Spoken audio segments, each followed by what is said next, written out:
¿Y qué clase de música, alabanza o himnos debemos nosotros cantar en la iglesia?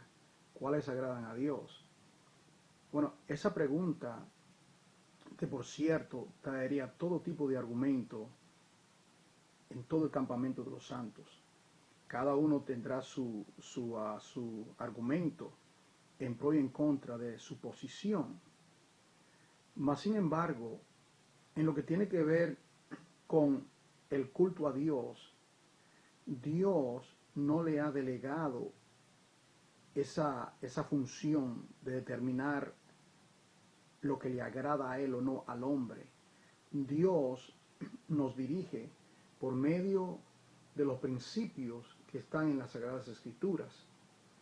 Entonces, creo que de la única manera que podemos contestar la pregunta, ¿qué le agrada a Dios o qué no le agrada a Dios?, es mirar lo que Él dice en las Sagradas Escrituras. Por ejemplo, mira este principio que aparece aquí en la carta de San Pablo a la iglesia de Corinto, en 1 Corintios capítulo 10, versículo 31. Dice, cito, por tanto, ya sea que coman, que beban o que hagan cualquier cosa, háganlo todo para la gloria de Dios. Fíjese, háganlo todo, absolutamente todo lo que un creyente hace, lo que una iglesia hace, tiene que hacerlo para la gloria de Dios. Pregunta, ¿y qué es la gloria de Dios? ¿Qué consiste lo que es la gloria de Dios? La gloria de Dios viene siendo la suma de sus santos atributos, como Él se revela al hombre. Elohim, el Dios creador en el libro de Génesis, el Shaddai, la roca, y todos los santos atributos que nosotros, los que son comunicados y lo que no son comunicados, esos atributos divinos, eso tiene que ver con la gloria de Dios. Ahora, cuando nosotros examinamos, digamos, un himno o una canción, una composición musical, pregunta que tenemos que hacernos es, ¿para qué el compositor, digamos, la persona, el escritor, ¿para qué, cuál es el fin de esa composición? Dice aquí que todo lo que se hace tiene que hacerse para la gloria de Dios. Entonces, por ejemplo, también aquí en Primera de Pedro, capítulo 4, versículo 11, dice, note, todo el que hable de acuerdo a la palabra de Dios. Y todo el que ministre según el poder que Dios le da, para que en todo lo que ustedes hagan, Dios sea glorificado por medio de Jesucristo. Tenemos que tener en cuenta que Cristo es nuestro sumo sacerdote y que, como dicen las Escrituras, que ofrezcamos sacrificios espirituales por medio de Él. Entonces, Jesucristo, por así llamarlo, es el filtro por el cual pasa todo aquello que la iglesia o el creyente pretende ofrecerle a Él. Entonces, de la única manera de determinar qué le agrada a Dios o no le agrada a Dios es examinarlo a la luz de los principios de las Sagradas Escrituras. Para que no erremos, Dios nos ha dado muchos ejemplos de lo que a Él le agrada y lo que no le agrada. La primera ofrenda, por ejemplo, allá en el libro de Génesis capítulo 4, la ofrenda de Caín y la ofrenda de Abel. ¿Qué dice? Aceptó entre comillas, la buena intención de Caín.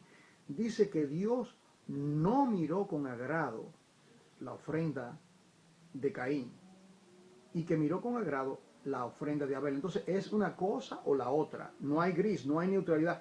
O le agrada a Dios o no le agrada a Dios. Entonces tenemos que discernir, amados hermanos, en cuanto a esto. He hablado de esto muchas veces, el primer cántico en la Biblia. ¿Cómo dice? Cantaron este cántico a Jehová. ¿Quiénes? Los que fueron redimidos, lo que es el producto de la redención, los cánticos. Entonces, un corazón, una persona que verdaderamente ha sido redimido, anhelará con todas las fuerzas de su corazón de agradar a Dios. El ejemplo supremo que tenemos de aquel que le agrada a Dios, de aquel que vivió, de aquel que hizo todo para la gloria de Dios fue nuestro Señor Jesucristo. Nosotros encontramos cuando Él fue bautizado, la voz del cielo se oyó y Él dijo, este es mi Hijo amado en quien tengo contentamiento.